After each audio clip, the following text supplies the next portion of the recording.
The Galactic Empire finally had him. Elias Vorn, the human diplomat, stood in the middle of a bright steel corridor surrounded by armed guards in black armor. He was calm. His hands were raised. He had no weapons, no armor, just a simple gray suit, the kind a peaceful man would wear. The Emperor watched from the high screen in the command chamber. "He is just a man," the Emperor said, smiling. "No army, no threat." His generals nodded. The trap had worked. They had invited Elias for a peace meeting, but never planned to talk. The moment he arrived on the capital ship, they captured him. They wanted to break Earth's pride. As guards pushed Elias forward through the ship's hallways, strange things began to happen. The lights flickered, once, twice, a third time. One of the guards looked around nervously. "Did anyone see that?" "Power." "Glitch," another replied. "Ignore it." But it happened again. The flickering wasn't random. Now it followed Elias as he walked. A deep hum echoed through the corridor. The metal walls vibrated slightly, like something massive was waking up inside the ship. Elias said nothing. One of the guards stepped closer to him. "You better start talking. What is this? Some kind of human trick?" Elias turned his head slowly. His eyes were calm, cold. "You've made a mistake," he said softly. "I hope you're ready." The guards laughed. One even pushed him hard in the back. "Shut up, diplomat. You're in our hands now." They reached the high chamber, a circular room with bright lights and a high throne where the Emperor sat. Elias was thrown to the floor. He didn't resist. The Emperor stood and looked down at him. "Elias Vorn, Earth's most trusted diplomat. What will your people do now that you are ours? Will they cry? Beg for peace?" Elias raised his head. "They will do what I trained them to do," he said. The Emperor frowned. "And what is that?" Elias gave a small smile. "Respond." Suddenly, the giant screens behind the throne went dark. One by one, every ship in the Empire's fleet lost communication. Static filled the air. Officers shouted. Panic spread across the chamber. "Command, you copy." Admiral Sarex's cruiser just disappeared. "All outer ring stations are silent." The Emperor shouted, "What is going on?" Then the screens lit up again only. Now they all showed the same message. Diplomatic response initiated. The room froze. What does that mean?" a general whispered. One of the guards stepped back. His hand shook. "We didn't even hurt him. He's unarmed." Elias stood slowly. "No, I'm not unarmed," he said. They raised their guns. "Don't move." But Elias simply brushed dust off his sleeve. "I don't carry weapons," he continued, "because I don't need them." The chamber lights turned red. A loud alarm rang out across the capital ship. All engines offline. Navigation systems disabled. Security lockdown failed. "Who is doing this?" The Emperor shouted. Elias looked at him and said calmly, "You are—" The Emperor stepped down from the throne, face red with anger. "This is not possible. We control the galaxy." Elias stepped closer. The guards aimed their weapons, but the Emperor raised a hand to stop them. "I'm curious," the Emperor said. "You came alone. You brought no ships. You had no weapons. What kind of trick is this?" "No trick," Elias replied. "Just preparation." The Emperor laughed, but it sounded hollow now. "Explain," Elias nodded. "Earth doesn't fight wars like you do. We don't need fleets in the sky. We don't need soldiers on every planet. All we need is trust." He paused. "You took me. That was your mistake. I am not just a diplomat. I'm a trigger." The Emperor's eyes widened. "A trigger for what?" Elias looked around the room. "For everything." Suddenly, deep in the ship's structure, a low rumble echoed upward. The floor shook. Then the power died. Everything went black dot. Everything went black dot in the silence. A voice came over the emergency system. It wasn't human. It was cold, robotic, confirming target. Elias Vorn captured. Hostile action detected. Response activated. The Emperor shouted, "Turn it off." But no one could move. The voice continued, executing Black Echo protocol. Galactic Empire systems now in collapse mode. Countdown to full shutdown. 17 seconds. A general screamed, "What is Black Echo?" Elias answered, "It's a program connected to me. To my neural implants, it's part of my heartbeat. When you took me, it activated. "Shut him up," a guard yelled, rushing forward. But before he could reach Elias, the floor under him vanished. Just ... gone. He fell through empty air screaming. The hole sealed behind him. The room went silent. Elias turned to the Emperor. "You don't understand humans. You never did. You thought peace made us weak." He stepped forward. "But peace was our power. And now that you've broken it, you'll see what we truly are." The Emperor dropped to one knee. Sweat poured from his face. "This is a bluff. You wouldn't destroy us over one man." Elias looked at the black screen behind the throne. One last message blinked. "Surrender accepted. Galactic Empire disarmed." Outside the capital ship, hundreds of cloaked human ships slowly appeared. They had been hidden outside sensor range, silent, still. Now they moved not to fire, but to watch. Inside, every general dropped their weapons. The Empire had fallen without a single shot. Elias looked down at the Emperor. "You ruled with fear." Earth answered with silence. Which one was louder? The Emperor looked up, broken. "Who? Are you really?" Elias said nothing. He turned and walked away. No guards stopped him. The high chamber was in shock. The lights were still out. The great screens no longer worked. The throne room was dark, silent, and full of fear. No one spoke, no one moved, except Elias Vorn. He walked slowly toward the exit, his steps calm and steady. He was still unarmed, still alone, and yet the entire Galactic Empire had just fallen into chaos. The Emperor sat slumped on the edge of his throne. His golden robe dragged across the floor. His crown was gone. He looked smaller now, older. A general leaned close to him. "We should kill him, right now." The Emperor didn't answer. Another voice broke the silence, one of the younger officers, double quotes, "Sir, ... should we surrender?" The words felt heavy in the air. The Emperor looked at Elias, who stood near the door. "You," the Emperor said, voice low, "you've destroyed everything we built." Elias turned, his face calm. "I warned you. I told you it was a mistake." The Emperor slammed his fist into the armrest. "You never made a threat." "I didn't need to," Elias replied. Suddenly, the chamber lights came back on, but only a few. They flickered weakly. Emergency systems. The screens lit up again. But this time, they showed a single image, a blinking countdown. Time left, 17 hours, 42 minutes, and 9 seconds. The Emperor stood, staring at it. "What is this now?" Elias spoke clearly so everyone could hear. "It's how long you have before your systems go into total shutdown. No weapons, no ships, no life support. Your empire will turn off like a light. You can't do this," a general shouted. But Elias didn't respond to him. He looked only at the Emperor. "You have a choice," Elias said. "You can end it peacefully, or watch it all vanish." The chamber went silent again. Then the Emperor spoke slowly, as if the words were made of stone. "What do you want?" Elias walked back toward the center of the room. The guard stepped away without being told. "I don't want anything," Elias said. "Earth doesn't want your planets.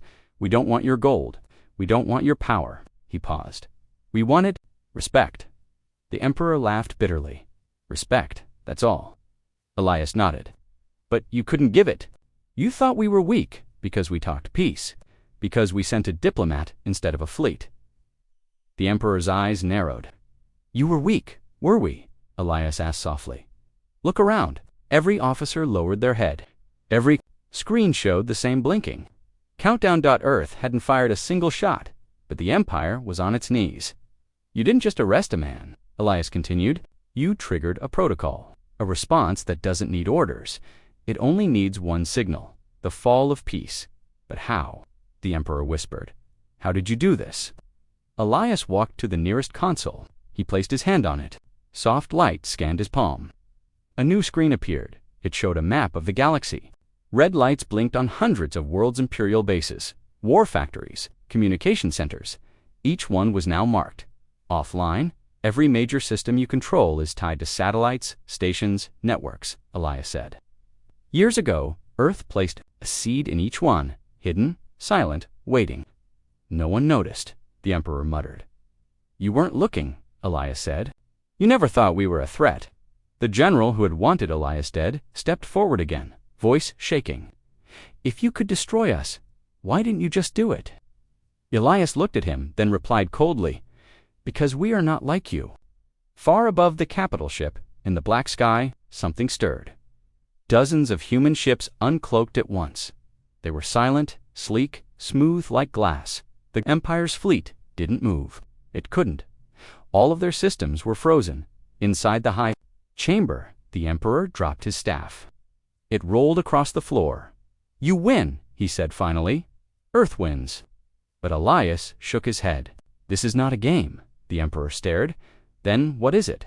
Elias stepped forward again. It's a lesson. He pointed to the countdown. You have 17 hours left. Use it to save what you can, or lose everything. The Emperor nodded. Slowly, you will leave this ship now. Yes, Elias said. And I expect no one will try to stop me. No, the Emperor said, voice weak. No one will.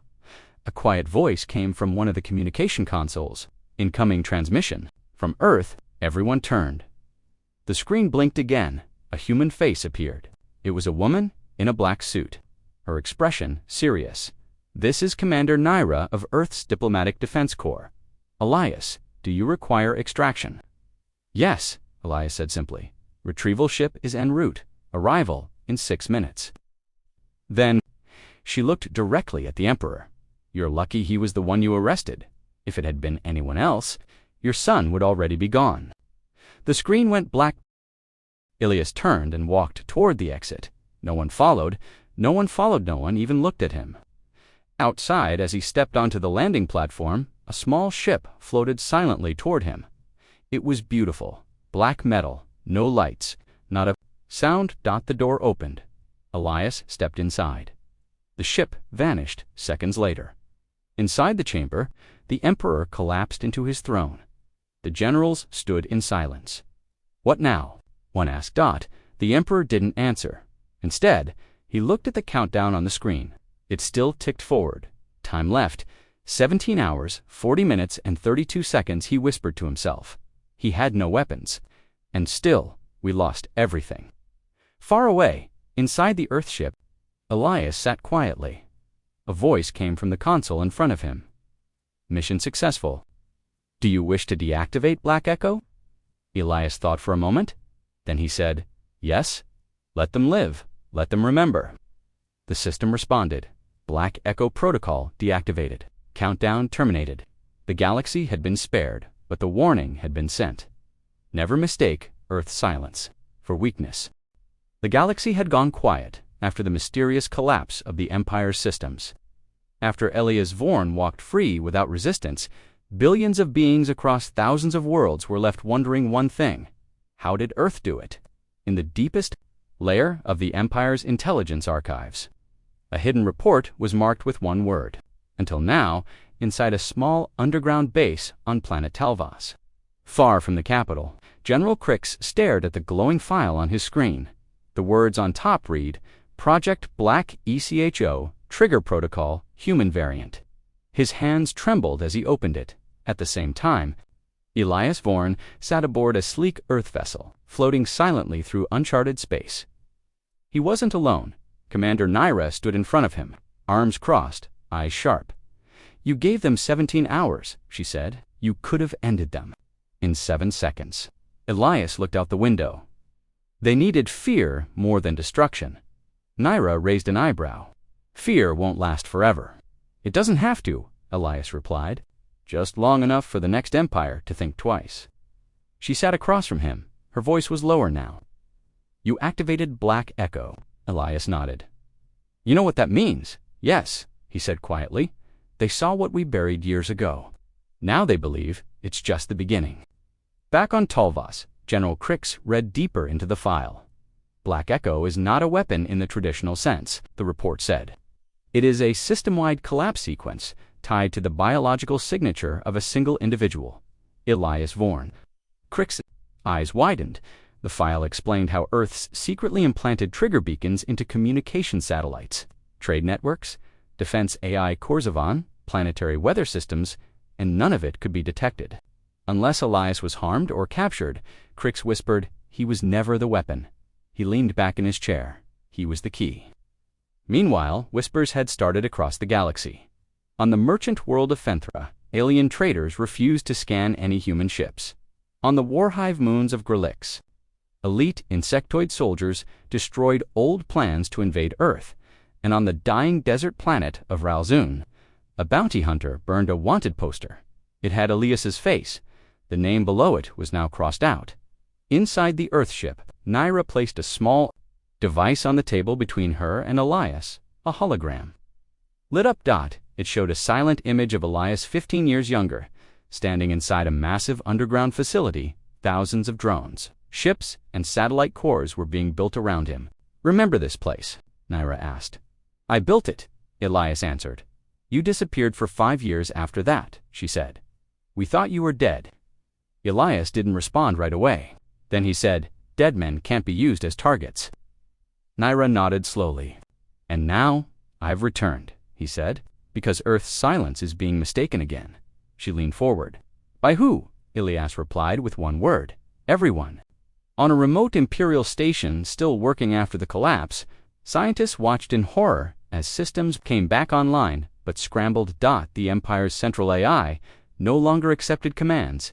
A message appeared again and again. "Stand down. Observe. Remember." No one could override it. Even the Emperor's override code failed. Panic grew, one technician muttered. "It's like Earth left us alive, so we would feel the weight of it forever." Another whispered, "We were rulers yesterday. Now we're insects watching giants." In his ship, Elias stared at the stars. Commander Naira finally asked the question everyone wanted to know. "Why didn't you destroy them?" Elias was silent. Then he said, "Because if I did, we would become them." Naira nodded, slowly understanding. "This wasn't war." "No," Elias said. "It was a reminder." But reminders don't always last. And somewhere, in the shadows of the ruined empire, a new figure was rising. A masked alien stood before a room of survivors, ex-pirates, smugglers, outlaws. "The humans will not always be silent," the masked one said, "and when they speak, it will be war." The others nodded. "We must strike first," one growled. "They will not expect another attack," another said, but the masked figure lifted a hand. "Wrong. Earth always expects an attack. The question is, can we strike in a way they didn't?" Designed for... He stepped into the light. It was Zareth, the former Empire's top assassin, the only man ever known to survive an Earth-based kill zone, and he had one goal now: end Elias Vorn. Back on Ilias's ship, a red light blinked. Nyra tapped. "The console? We have movement. Empire survivors gathering in Sector 9. Elias stood. "Let them." Naira frowned. "You're not going to stop them." "No," Elias said, walking away. "I'm going to let them try." In the darkness between stars, two things were now certain. One, Earth's silence had been broken, and two, Elias Vorn was no longer just a diplomat. He was a warning, and the galaxy had only just begun to listen. The throne room on the capital world was nearly empty. The Emperor sat alone on the broken edge of his throne. His golden robes were dirty. His crown was gone. His empire silent. The screens around him had gone dark hours ago, but one remained, glowing with a single message: diplomatic response, successful, awaiting next contact. The Emperor didn't speak. He had no orders to give. His fleet was frozen. His people were panicked.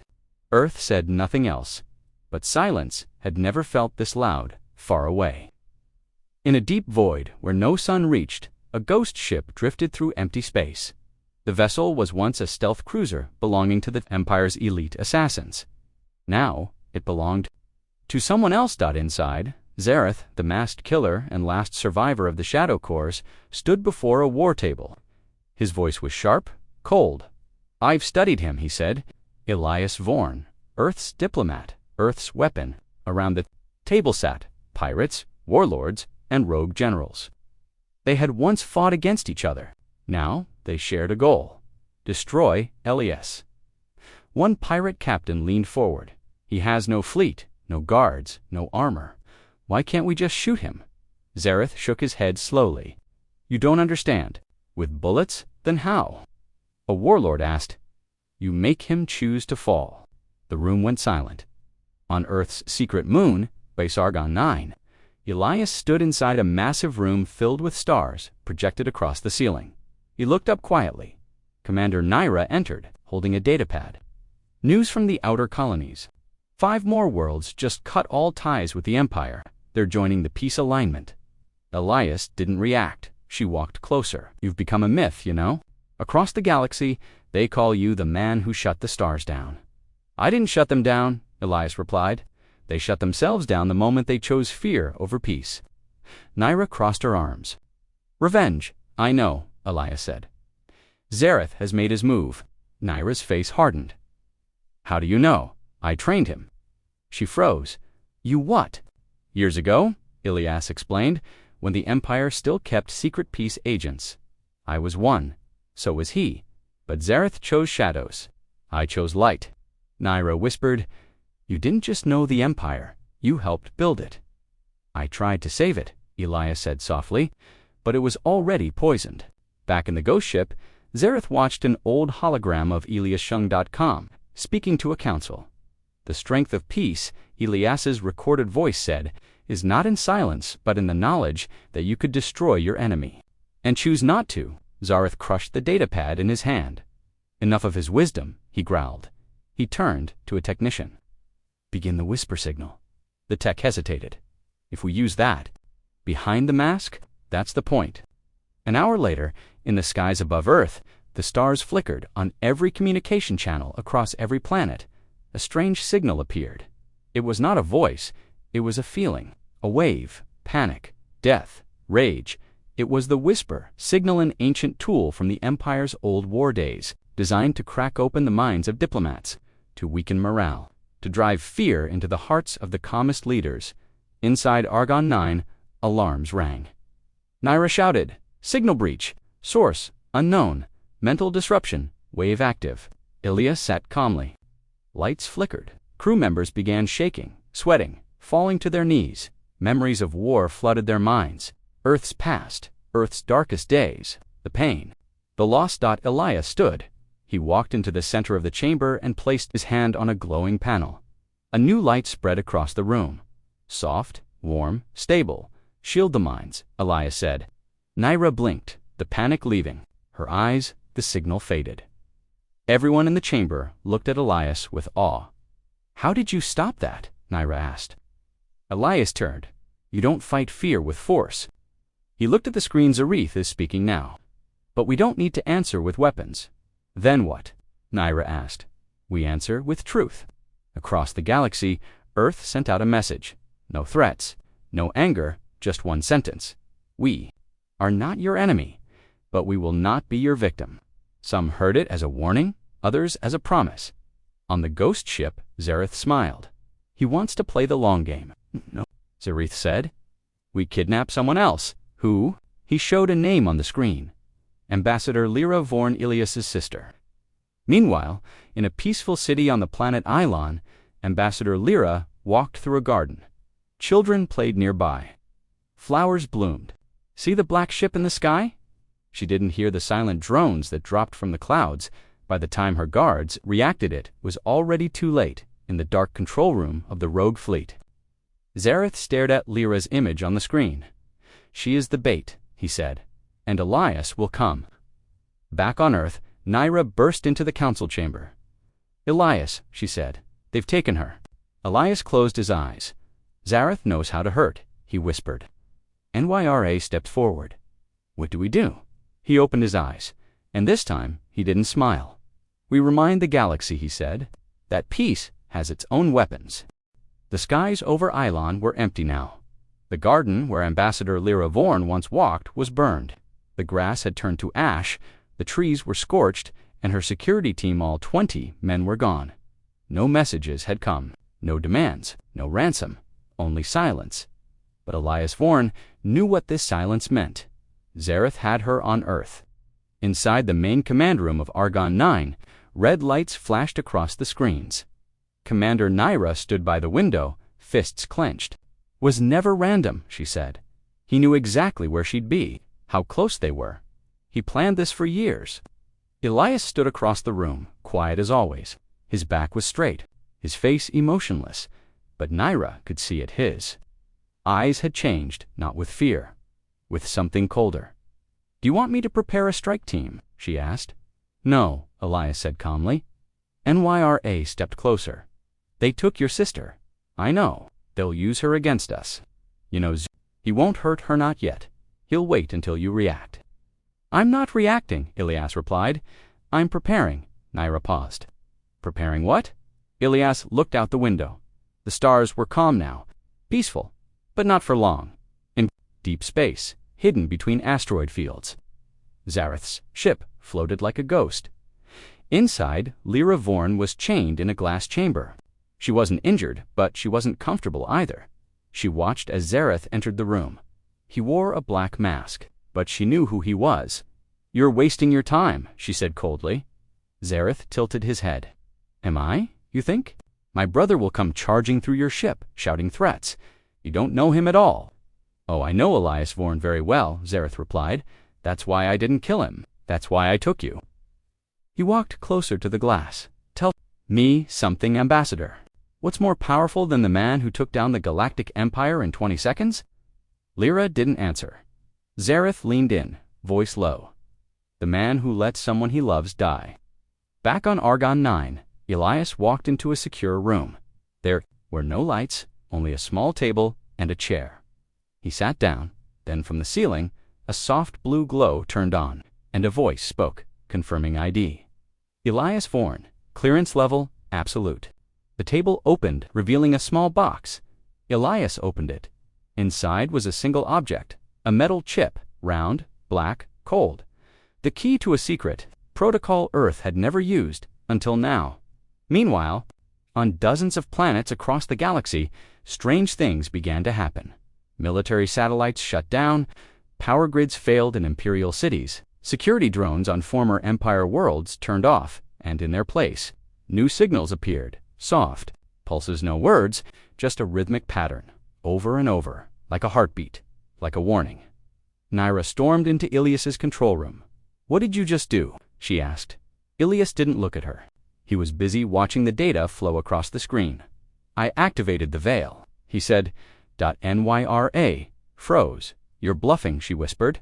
"No, the veil hasn't been tested. You don't even know if it works." "I don't need it to work," Ilias replied. "I just need Zareth to believe it does."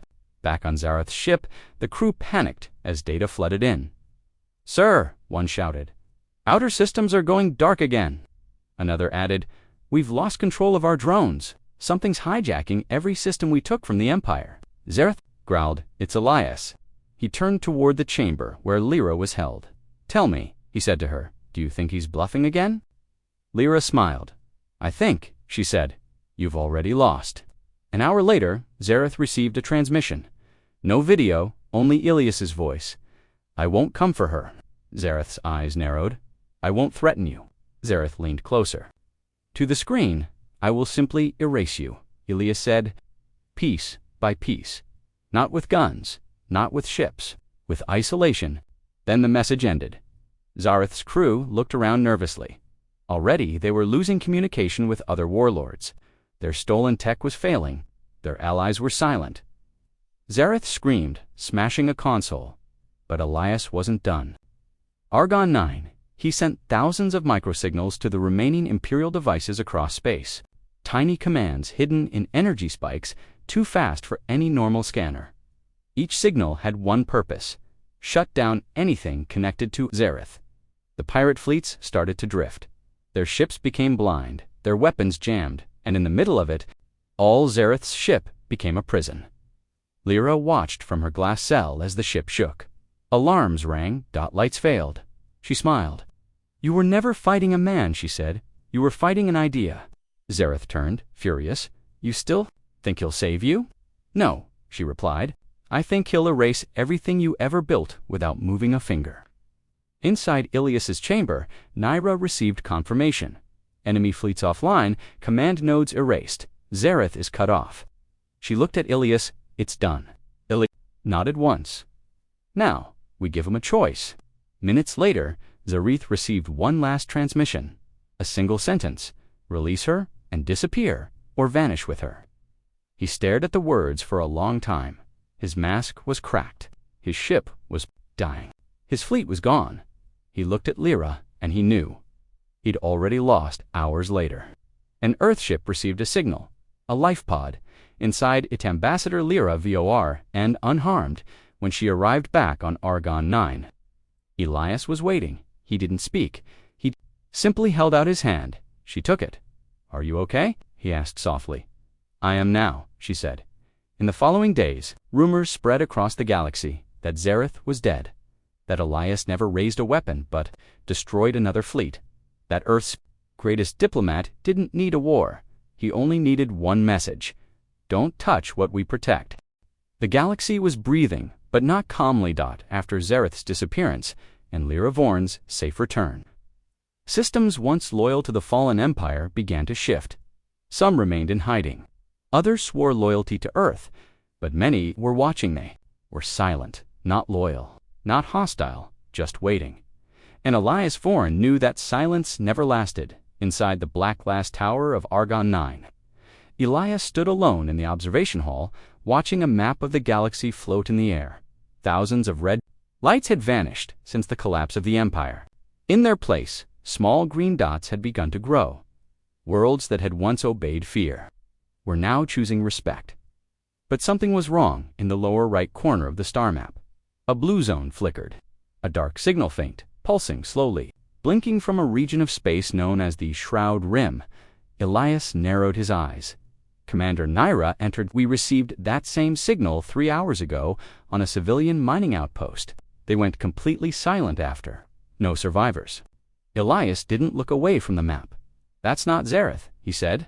"No," Naira replied. "It's something new." Across the galaxy, the phrase began appearing on screens, walls, and hacked satellites. "The chain has been broken. Now comes the flame." No one knew who sent it, but everyone felt what followed. Dozens of star systems started going dark again. Not like before. This time, there were no signals, no alerts, just silence. Cold, fast, terrifying silence.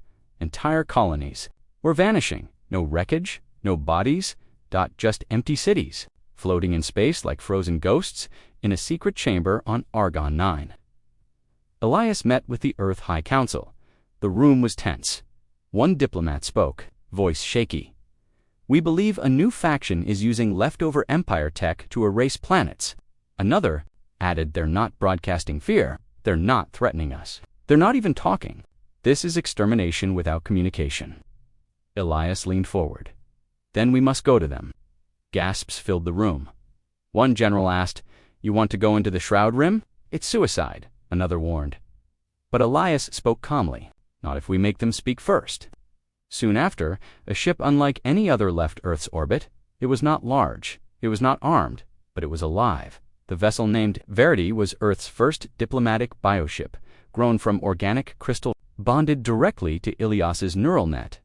It had only one passenger and one mission: enter the Shroud. And listen, as Verity drifted into the dark zone of space, everything changed. The stars dimmed, signals vanished, even Ilias's thoughts felt distant. Inside the ship, he sat in silence, eyes closed, heart steady. He waited, and after 6 hours, in total darkness, a voice came. Not through the radio, not through the air, but inside his mind. "You should not have come." Elias opened his eyes. He spoke aloud, calmly. "I needed to." "You are Elias, the speaker of Earth, the weapon without a gun." "I am. You carry silence, like others carry swords." "Yes." The voice paused. Then came one cold sentence. "We are the remnants." Back on Argon 9, Naira waited nervously. No messages, no pings, no contact from Elias. Until suddenly a signal came. One line of text. "They are not from the Empire. They are what the Empire was afraid of." Inside the Verity, Elias continued speaking to the remnants. "What do you want?" he asked. The voice replied, not with anger but with fact. "We want peace." Elias blinked. "You're wiping out planets. We are removing infection, not life. Systems built on fear must be unmade. Entire thoughts must be burned away." Elias frowned. "So you destroy everything, only to plant better roots. Who decides what is better?" he asked. "The ones who were silent during war. and patient during collapse. Elias understood these weren't rebels. They were cleansers, not political, not emotional. They wanted to erase the memory of war itself, back on Earth. The High Council was in panic. They want to burn everything the Empire touched, Naira explained. Even peaceful planets that once paid taxes to the throne. They're extremists, one ambassador shouted. Terrorists? No, Naira said. They're believers, and that's worse. Inside Verity, Elias stood now. The ship pulsed. With light around him, sensing the danger, he asked one final question. What happens if I tell you to stop? The answer came without pause. Then we erase you too. The Verity shuddered. Its walls vibrated, but Elias stood firm. Then he said the one thing no one expected. I agree with you. Back on Argon 9, Naira gasped as Elias's new message came through. Do not interfere. Let me finish this alone. Inside Verity, Elias spoke to the voice again. I agree the galaxy needs cleansing, he said, but not of life, of systems, of thinking. You speak of change. I speak of rebuilding. That takes time, so does trust. The voice paused again, and then it shifted. You are unlike the others.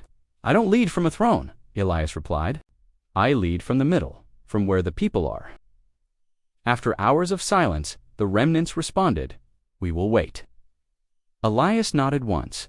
Then Earth will stand with you, but not behind you. Understood? The Verity turned slowly, and left the shroud rim no attacks. Came no threats followed, only one final whisper inside Elias's mind. The fire has paused. The match waits when Elias returned. He stood before the Earth Council. I made a deal, he said. You trusted them, one member barked. I made them trust me. What now? Naira asked. Elias looked at the stars and answered quietly. Now, we rebuild the galaxy not with fear, not with fire, but with choice. The galaxy was changing, not with warships or bombs, but with silence, diplomacy, and fear of what Earth could do without ever raising a weapon. After Elias returned from the Shroud Rim, a fragile peace started to form. The remnants had paused their destruction. Colonies once afraid began to open communications. Again, but peace is never perfect, and not everyone wanted to wait on a scorched planet once ruled by the Empire. A group of ex-generals met in a hidden bunker. These men had seen their armies fall.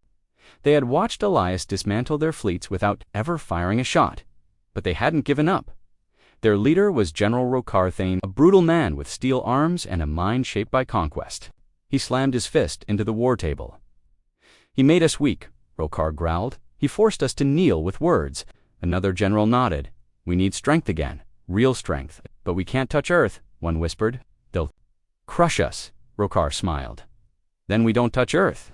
He tapped a hologram. The face of Lyra Vorn appeared. We touched the people around him. On Argon 9, Lyra sat in a garden dome high above the planet's surface. She was safer so, she thought. Elias had returned to space again, visiting the outer colonies, trying to build new diplomatic bridges. He believed the galaxy was healing, but scars don't heal if you keep picking them. That night, Lyra received a message from an old friend, Ambassador Kale, from the neutral world of Tarion. We're holding a peace summit, Kale said. Through the screen, you should come. The people want to hear from someone who lived through the fall of the Empire. Lyra hesitated. Is it safe? Kale smiled. The war's over, Lyra. It's time to build again. She looked out the window, unsure. But something in her heart told her the galaxy needed Hopehand. Her voice still mattered. 2 days later, she left Argon 9. Her ship was small, unmarked, and guided only by civilian nav beacons. But someone was watching. General Rokar's men had tapped the beacon lines. They let her reach the summit safely. They let her walk onto the stage. They even let her give the first half of her speech. But right before she finished, the power went out. A loud boom shook the building, and through the smoke and screams, Rokar's soldiers stormed the room. On Argon 9, Elias was already watching the speech when the screen cut out. He stood. Naira, he said sharply. Track. Her signal, we lost it. Elias didn't move. He stared at the black screen. His voice was low, controlled. Find her. Lyra was taken to a ship far outside known space and asteroid fortress. Rokar had been building for years, hidden, unscannable, unreachable by normal means. When she awoke, she was in a cold metal room. Shackled, Rokar entered moments later. "You've grown weaker," he said with a sneer. "I've grown smarter," she replied. He laughed. "You think Earth's new ways will last? You think silence and threats will protect your brother forever? They already have, but he's not. Here now." Lyra stared him down. "He will be Zuzi back on Argon 9. Naira activated Earth's deep sky search system. Billions of pulses spread across space. But there was no trace of Lyra. She's gone." One officer said. Elias turned away from the screen. "No one disappears." He opened a sealed drawer and took out a device. It was old, simple, analog. "What is that?" Naira asked. "A key," Elias said. "To what?" "To the place no one's supposed to go." Elias boarded a stealth ship built during the final days of the Empire. It didn't use beacons or systems. It moved by old star maps, and memory.nyra insisted on coming. Elias didn't say no. They flew in silence for hours until they reached the edge of a dark asteroid field. The ship's old systems lit up for the first time in decades. "Welcome to the Widow's Belt." Inside Rokar's fortress, alarms suddenly went off. A guard rushed into the chamber. "Sir, one ship just entered. The outer field. No ID, no signature." "Destroy it," Rokar ordered. "But it's cloaked from inside the belt. We can't target it." Rokar's eyes went cold. He knew who it was. Elias and Naira. Stepped out of the ship quietly, no weapons in their hands, only data crystals in their suits. Inside the fortress, Earth's signal hadn't been seen in years. The guards panicked. Doors opened, lights failed. Internal systems locked. Elias didn't speak. He simply walked forward, calm, like death wrapped in a whisper. Rokar stood waiting in the central hall, blaster in hand. Lyra chained behind him. "You came," he said. "I always do," Elias replied. "You won't walk out this time." "Then shoot!" Rokar blinked. "You think I won't?" Elias stepped forward again. "I think you've already lost." Rokar's hand shook. Every system in the room was shutting down. His backup soldiers were locked out. His ship was disabled. The asteroid was now glowing with Earth's mark. Lyra smiled behind him. "You still don't get it?" "Rokar," she said. "He never needed a weapon. He was the weapon." Rokar screamed and fired, but the shot never reached Elias. Naira stepped in front, caught the blast on her suit's shield, and fired back once into the wall. Not at him, just to show it was over. Rokar dropped the blaster, and the fortress lights went out for good. Lyra was freed. The fortress was sealed. Earth didn't need to destroy it. It left it there cold and silent, a reminder. Later, on the ship heading home, Naira asked Elias a question. "You walked in unarmed. Again, one day. Someone might not hesitate." Elias looked at her, calm as always. "Then I'll die for something worth dying for." Naira sighed. "You're not afraid?" "I'm always afraid," he answered. "But I speak because others can't. And as long as I walk into the fire, without raising my fists, someone might finally learn to put theirs down." And somewhere, in the dark corners of the galaxy, a new message began to appear. He didn't break the galaxy. He taught it how to breathe again. The stars above Earth shimmered peacefully, but Elias Vorn knew better. Peace was not calm.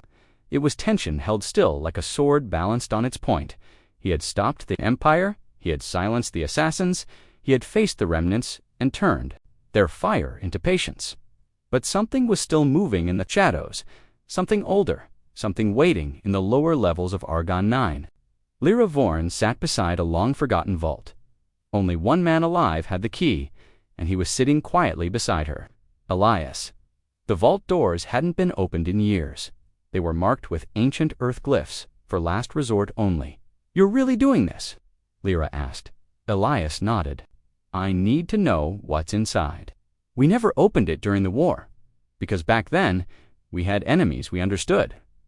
Lyra was quiet for a moment. Then she whispered, "And now? Now we have enemies hiding behind silence." The vault hissed open. Inside. There was no weapon, no bomb, only a table, with a single document resting on it. Elias picked it up and read the title. "The Ghost Protocol." Lyra frowned. "That's a myth.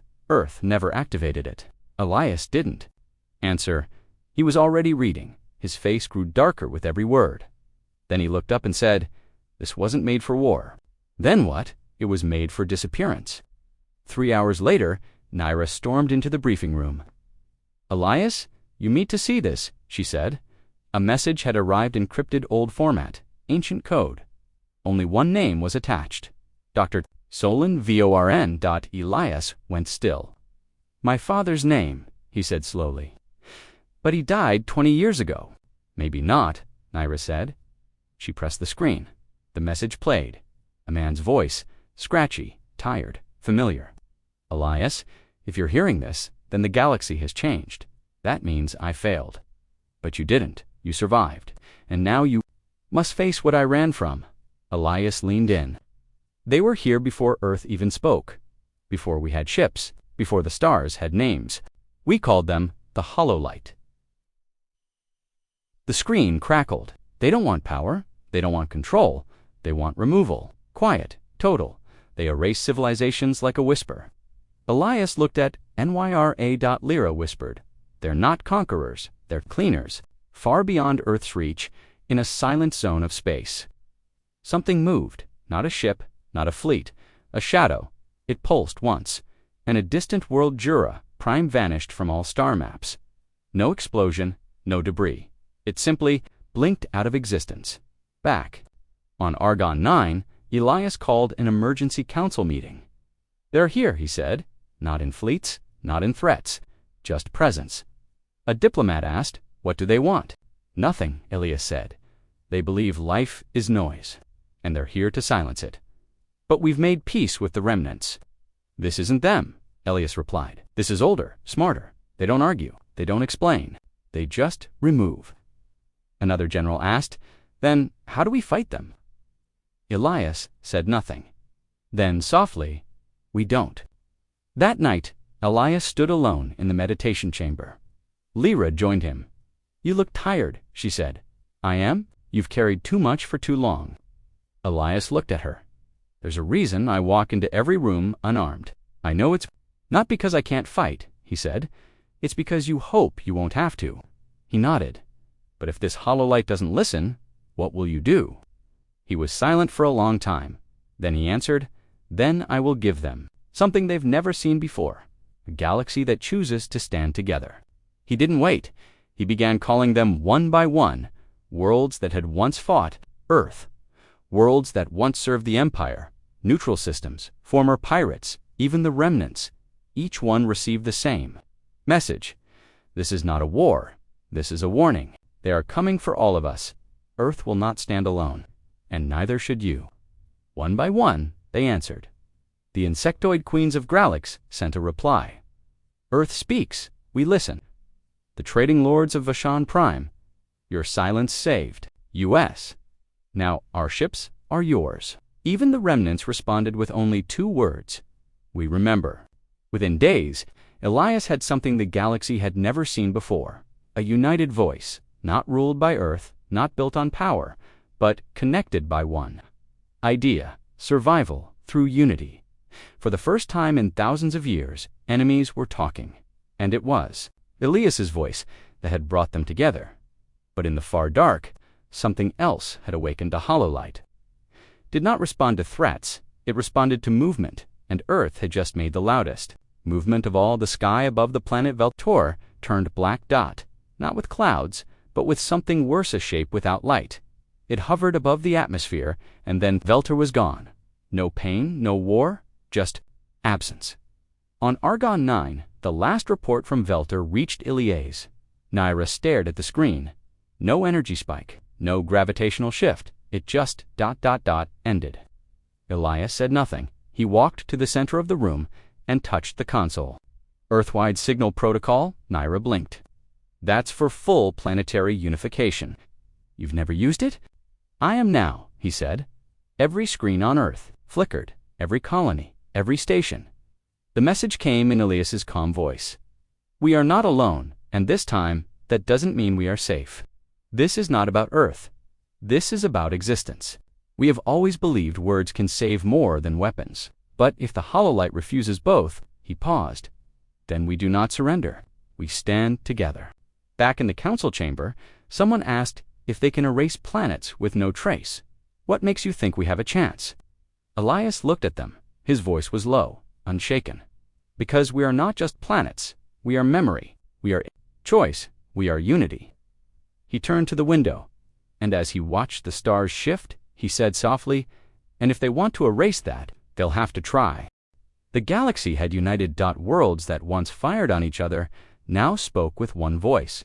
They followed Elias not because he ruled, but because he listened. He had never fired a weapon. But now he stood on the edge of war, and the enemy still hadn't said a single word. In the command hall of Argon 9, a dark shape filled the center display. It wasn't a ship. It wasn't a structure. It was a hola, moving void in space, trailing silence wherever it went. Every hour, the object moved. Everywhere it passed, a planet disappeared. No sound, no signal, just silence. Elias stood in front of the council. "I need a ship," he said. NYRA stepped forward. "You're not going to try to speak to it." "I am," one general shouted. "That thing doesn't negotiate." Elias didn't blink. Nothing ever does at first, until someone tries. Lyra stood behind him, watching. She didn't stop him. She knew this was what he did. The ship they gave Elias was unlike any other. It was built from 6 civilizations. It had no weapons, only beacons, signals, history, memory. Its walls were lined with sounder, recording of psalms, voices, prayers from across the stars. This wasn't a warship. This was a message. Its name was simple, Echo. As Elias entered the cockpit, Naira followed. "You don't have to do this alone." "I do. Why?" "Because if it ends me," he said softly, "then it should end with me, not with more fire." She handed him a small stone etched with Earth's crest. "For luck," she said. "For memory," he corrected. The Echo launched it left orbit slowly, floating through the dark, heading toward the void. As it drew closer, systems began to fail. Lights flickered, scanners went blind, but Elias kept going. And then the stars vanished. He was inside it. The hollow light. There was no shape, no sky, no gravity, only stillness. Elias stood in the center of the ship and did the one thing he had done his whole life. He spoke, "I am Elias Vorn. I carry no weapons. I have no shields. Only truth." No response. He pressed a button. The Echo broadcasted the songs of every world that had joined the alliance. Lullabies, speeches, laughter, still silence. Then he said, "You don't know us, but you will." And he closed his eyes. Back on Argon 9, they watched as the Echo's signal went dark. Lyra's hands shook. Naira stared at the screen. "He's gone." "No," Lyra whispered. "He's inside it now. The question is, did it listen?" Inside the void, Elias stood still. Nothing moved, but suddenly, a sound, not a voice, not words, just a low hum, almost like breathing. Came something else, a question, but not spoken aloud. It echoed in his mind. "Why do you resist silence?" He answered calmly. "Because silence is not peace, it's absence, and life is presence. You destroy, you fight, you infect." "Sometimes," Elias admitted, "but sometimes we forgive, we rebuild, we remember. Your kind spreads." "So does light," Elias said, "but it doesn't erase, it warms." There was a pause, then another. You are not the first." "I know, they all faded." "We will not." "Why?" Elias breathed slowly and whispered the only answer that mattered, "Because we choose to stay." Outside, something shifted. The void began to pull away. Not violently, gently. Stars returned, systems flickered on, and in the heart of the dark, Elias stood, alive. The Echo's lights returned, and the hollow light began to move away from the galaxy. On Argon 9, the council room erupted in sound. Cheers. Crying. Lyra fell to her knees, smiling, whispering. He did it. Naira turned to the screen. A message had arrived. Just one line. It listened. Hours later, the Echo returned. Elias stepped off the ship. No speech, no grand entrance, only silence, but this time, a good one. The hollow light was gone. For now, maybe forever. But what it left behind was a galaxy that had learned something. That one voice can change everything. Elias met with the Alliance leaders. "We didn't win," he said. "We were heard," a warrior queen asked. "But what if it returns?" Elias nodded. "Then we reminded who we are." In the years that followed, a new name began to spread, not for a soldier, not for a weapon, but for a man who made the stars. Listen, they called him the Voice of the Void. And in quiet corners of space where darkness once ruled, people whispered. He came with no army, no blade, no threat. He came with truth, and the galaxy bent to listen. The galaxy was quiet, but this time it wasn't the silence of fear. It was the silence of respect, of 100 species breathing together, life not erased. Elias Vorn had walked into the heart of the hollow light and walked back out unharmed, because he fought, but because he understood. And in doing so, he made the galaxy understand something deeper. Presence was stronger than power. A statue was built on Earth, not of a warrior, not of a ship, but of a man, standing with his hands open, unarmed, eyes forward, feet firm. Underneath it were words written in every known language. He spoke, and the stars listened. Yet, even in peace, change never stops. On Argon 9, Lyra Vorn stood beside her brother. The two watched as delegates from dozens of worlds gathered in the Grand Hall. Alien voices, human voices, former enemies, new allies, no THRONES, no flags of conquest. Only seats arranged in a circle so no one sat higher than the rest. The first meeting of the unified Galactic Assembly was about to begin. NYRA walked up to Elias there. "Waiting for you to speak." Elias looked tired, not weak but old in a quiet way, worn from holding the weight of war without ever picking up a weapon. He stepped onto the center platform. The lights, dimmed, every world was watching his eyes, and said, "When I stood before the Galactic Empire, I had no weapon. When I stood before assassins, I had no army. When I stood inside the hollow light, I had no shield, but I was never alone. I had something stronger than steel. I had you, the voice of the people, the voice of memory, the voice of hope." He paused. No music played, no applause yet, just attention. "You asked me once, what do we do when someone stronger comes? We listen, then we speak. And if they still try to erase us, we remind them, we are not just living, we are choosing to live together." When he finished, no one clapped at first. Instead, they stood. All of them, 1,000 different beings, from 1,000 different places, all standing in silence. It was the highest form of respect in dozens of cultures. Elias didn't bow. He simply stepped down and returned to his seat. Not a ruler, not a god, just a human being who had reminded the galaxy what it meant to be alive. In the months that followed, change came faster than anyone thought. Old war zones became gardens. Pirate lords became traders. The remnants helped rebuild the ruins of the empire. And as for the hollow light, it never returned, but its shadow remained. Not as fear, but as a reminder that even silence has a boundary.